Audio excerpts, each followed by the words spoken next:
Hey guys, welcome back to Tradecraft Tuesday. I'm Kyle Hansloven. This guy here is Chris Bisnett, and today we're bringing Tradecraft Tuesday to you. We just took a 2-week hiatus. We've integrated into a couple other sites to increase the viewers. With that said, we're going to jump right into our topic, which is going to be malvertising or malicious advertising. Before we go too far into it, just want to remind everybody this part here of the show is actually on the record. So any questions you ask, are going to be actually recorded. We also do this show every Tuesday, 2 p.m. Eastern time, and that allows you guys to be able to come up with throughout the week questions on our topic, submit us, suggestions on stuff that you want to see. Furthermore, we have a section after this show where we actually go off the record in case you don't want to be recorded. All righty, we just lost Chris here, but since this is a live show, the show must go on. So real quick, since we last talked to each other, we talked about the FBI and the whole Apple scenario.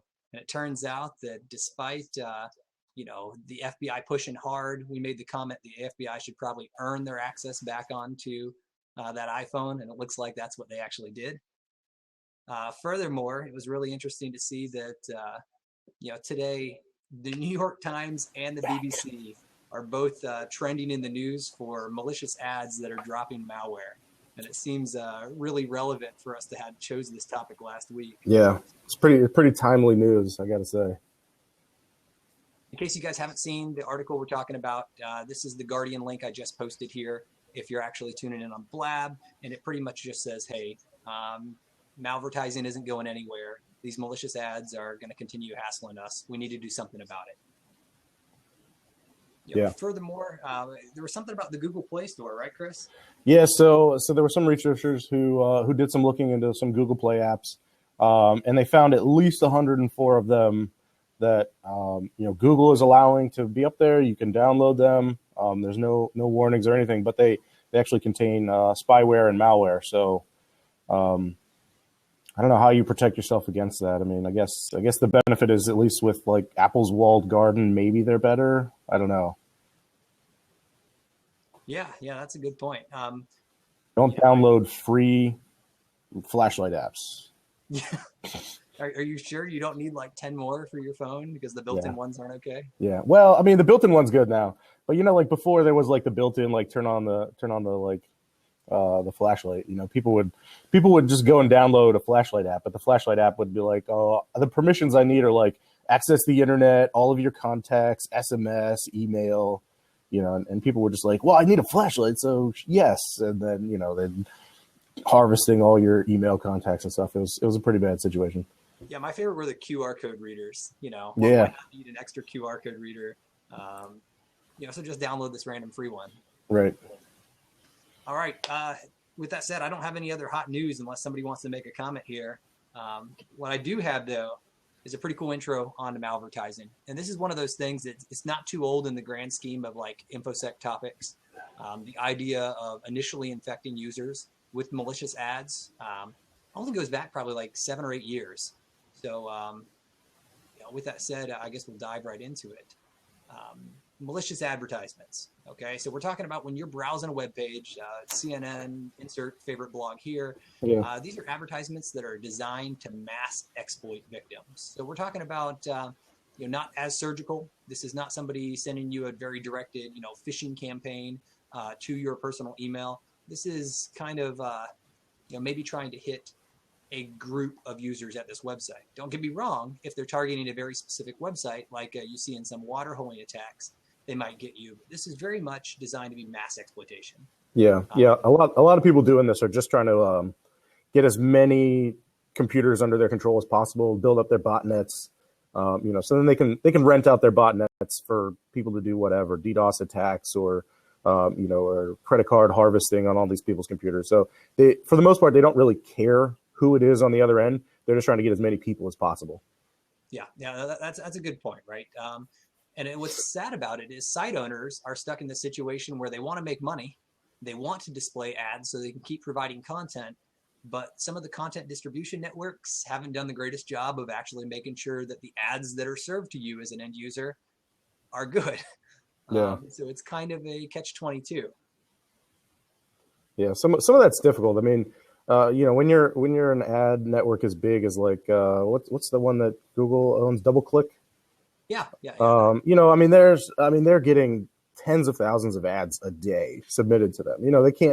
They just don't have manpower enough to look at every single ad. So, the possibility of one getting through or a couple getting through that are malicious is really simple. And then anybody who subscribes to the DoubleClick network to try and make money as a site owner, they're going to display those ads. And if you think about the problem, like on a global scale, people viewing ads and malware being delivered through ads, we're not talking about, 100 computers got compromised today. When this strikes, it strikes big numbers. Some of the numbers of some of the history we'll talk about here later were billions of ads served in a year. So it's kind of, a big problem that we're going to have to nip in the bud. And later on the show, we'll talk about more about what we can do right now. Before we jump into this, Chris, do you want to talk maybe a little bit about how these are commonly, we said ads, but there's more details about how some of these are actually delivered. Right. So like we said before, a lot of them come through, ad networks like DoubleClick, where the ad network's job is to join up advertisers and site owners so that they can, one wants to display ads, one has ads, needs users. The ad networks marry them up and take a cut. And so a lot of the stuff comes through the ad network itself. And like we said, they can't look at everything. But also there's some other tricky things that attackers do where they'll say, you know what, I want to display this ad, but every time this ad runs, it will check the date and it won't do anything until the date is 2 weeks from now. So the content, the ad network will look at the content and say, yeah, this is fine. Nothing happened. It looks fine. And they'll start running the ads. And then 2 weeks from now, boom, now everybody's getting hit, when they felt like for the last 2 weeks, those ads were fine. So that's one way. Another way, probably a little bit of a trickier way, is through a watering hole attacks, potentially through content delivery networks. So CDNs, as they're also called, most sites use them to serve static content like images, JavaScript, CSS, things that's not changing based on the request. Like Cloudflare is a big one. So Cloudflare is a CDN, and they'll basically host all your static assets. And then anytime a user comes to your site, they'll get the actual data from a Cloudflare server that's by them. But there's a lot of ways you can basically take over these CDNs, like DNS poisoning is one of them. So instead of, when someone looks up blah.cloudflare.net, instead of pointing to a Cloudflare server, it points to an attacker-owned server, and then the attacker just serves up, bogus JavaScript. Also, another good one is credential harvesting. Password reuse, right? You might find some credentials in a GitHub repository somewhere. Somebody accidentally checked in their stuff for, testing or something when they were working on some open source stuff. You take that, you use the same credentials, you log into their CDN, and now you can change all the files that are hosted from their CDN. Yeah, that's a nasty one. I've read more than enough blogs about people getting stuck with other people's advertisement bills. Not only did they lose their creds, they get the embarrassment of somebody else compromising. They get stuck with sometimes the bill or having to justify with the CDN or the ad company saying, not only did I not have these ads, also explaining, no, it wasn't me serving up malicious, whatever bot kit or exploit kit or botnet agent this week. Yeah. There was I haven't heard anything from them in a while, but there was a good run for the group went by the Syrian Electronic Army. And they did a lot of like CDN file hijacking, a lot of DNS poisoning.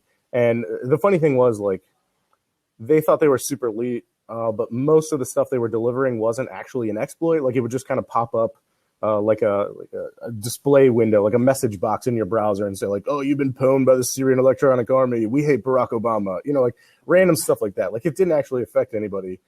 I think they were probably just young kids or something, but they went around telling everybody they were super elite. Oh, yeah, that was interesting, right? But I guess for propaganda purposes, there's still like, maybe, some value in just the basic, alert page, cross-site scripting vuln that says, hey, you've been pwned. Yeah. At the minimum, for the web page that's serving it, right, it looks embarrassing.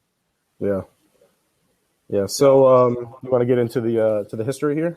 Yeah, I do, because when I think about the first time I saw Malvertising, sadly, this is like going all the way back to the cool MySpace days. Yeah. The very first time. So this is 2007, late 2007. and Flash is everywhere. It's the hottest, slickest thing. All the content worth looking at is in Flash. And so about the same time, Adobe Flash bugs started pouring out, like, there's no tomorrow as well. And folks, jumped on board. The ad networks at this time were just straight up serving pretty much whatever Flash you pointed them at, whether it was pulling in somebody else's applet or pulling in somebody else's actual code itself. This is kind of the infancy of internet advertising as well, when it came to Flash content. So that's the first I know about it. And I went and double checked, and it looks like several other websites started talking about 2007. It started showing up on other websites like MySpace, Rhapsody, Excite, but essentially places where people were viewing the most amount of ads.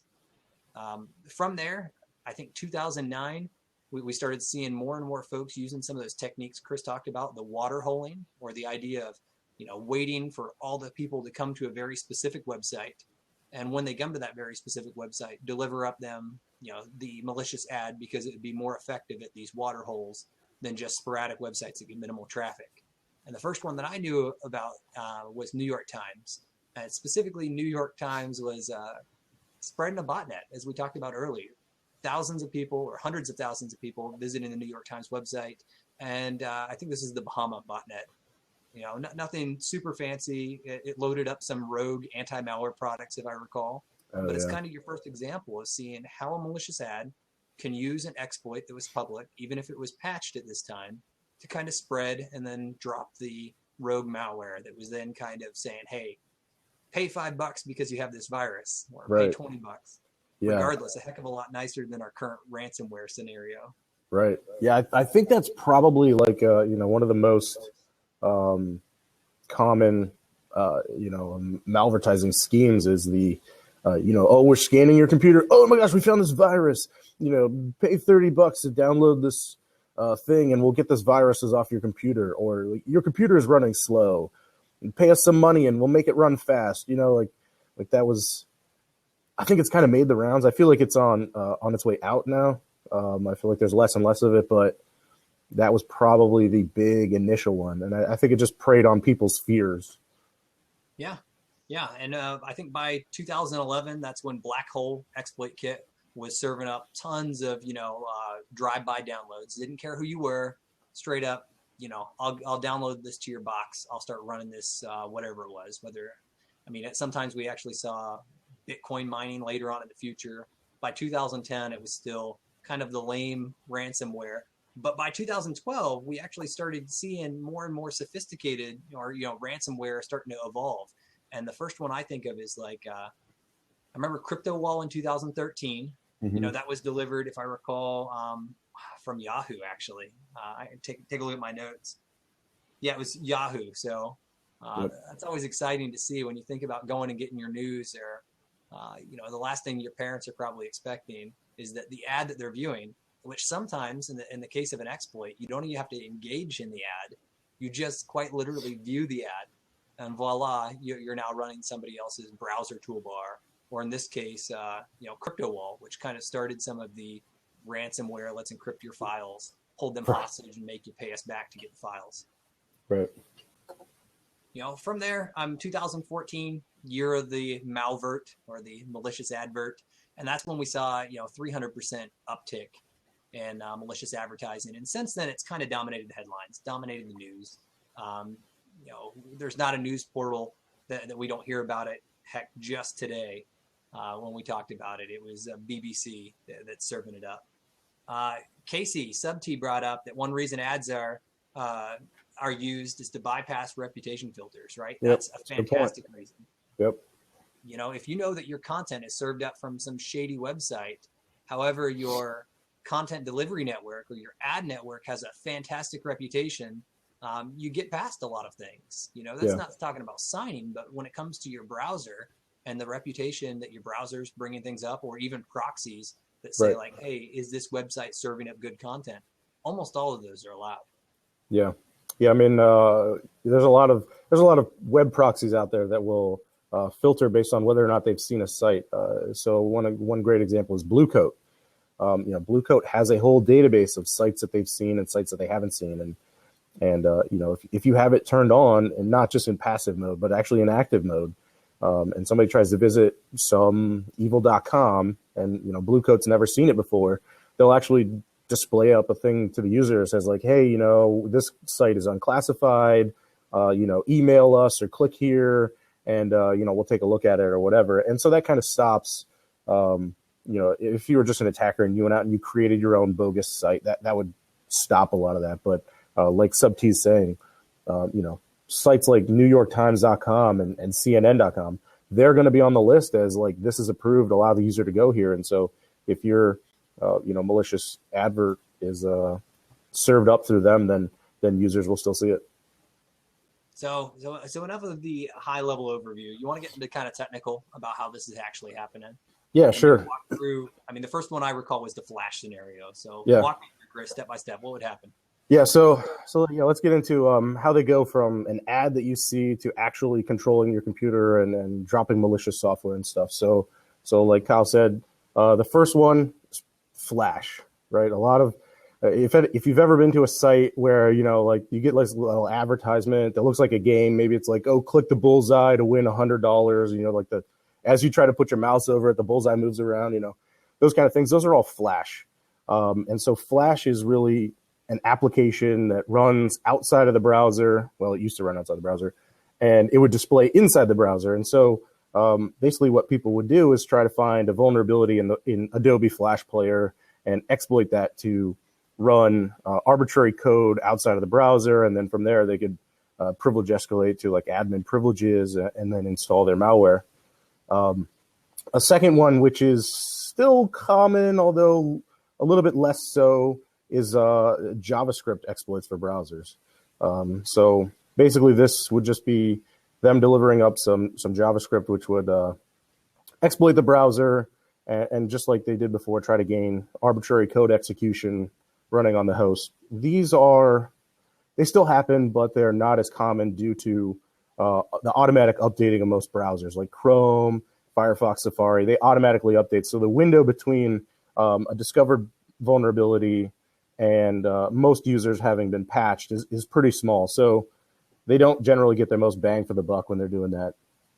One of the newest things that's probably going to blow up here in the next year or so is for Android is basically Java Sandbox escapes. So a lot of people want to make apps on Android. They make them free. They host ads in them.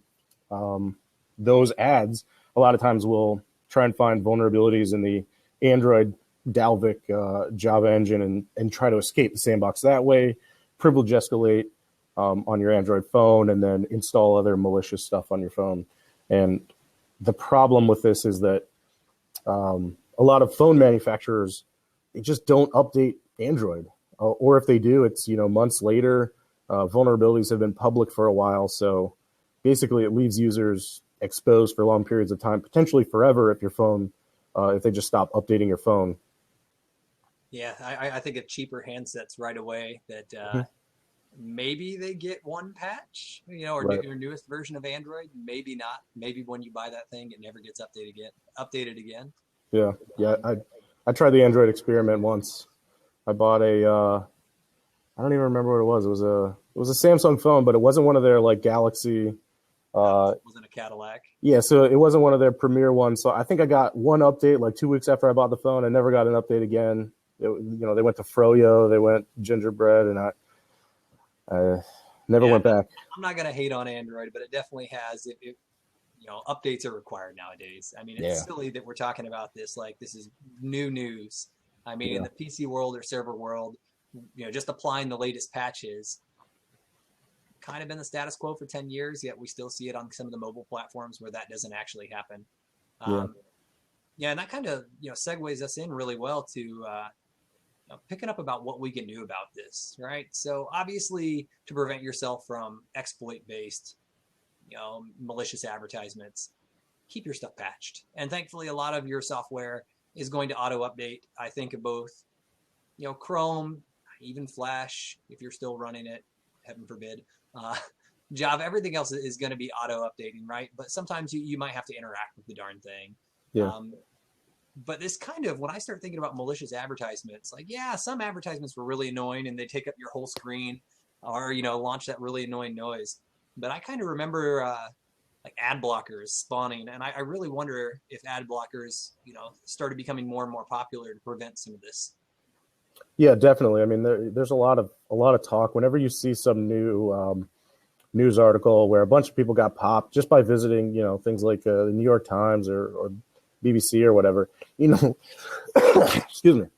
A lot of people are like, well, you know what? I'm not going to view these ads anymore because I'm getting exploited by these ads and I don't have any control over it. So, an easy solution is to run an ad blocker. But the problem then is, just shifted, right? So the content providers, the journalists and stuff, they're all trying to adapt to the new way of the internet and where stuff is free. So they're saying, okay, look, we'll give these stories away for free, but we're going to display ads. And then when people run ad blockers, then, they make no money off those ads. So it's kind of like a circular dependency in that they need ads. We don't want to see them. It's I don't know where it's going to go. Just JPEG ads? Is that what we need to move to? I mean, it wouldn't hurt. I mean, maybe you could do an animated GIF. Oh, yeah. The under construction guy. Yeah, exactly. That sounds legit. But realistically, a decent way to keep yourself safe from some of these malicious ads. It's that double-edged sword, but until things get better. I mean, I'm running right now, I don't know, AdBlock Plus. Yeah. I guess you can run whatever your favorite ad blocker is, but that'll help keep you safe until some of these either content CDNs actually step up and say, hey, I'm going to do something about it. Or actually, I don't know if there's opportunity for machine learning and getting better. But when you start thinking about like, how do you get a grasp on, all the different ways that you can deliver malicious ads, DNS cache movement, stuff along those lines, like I just don't see this issue getting fixed anytime soon. No. I mean, it would go away. A lot of it would go away pretty quickly if they just said no more Java no more Flash ads. A lot of that would just kind of disappear quickly. Gotcha. So, do you have anything else? I mean, I know the Android Java Sandbox escapes.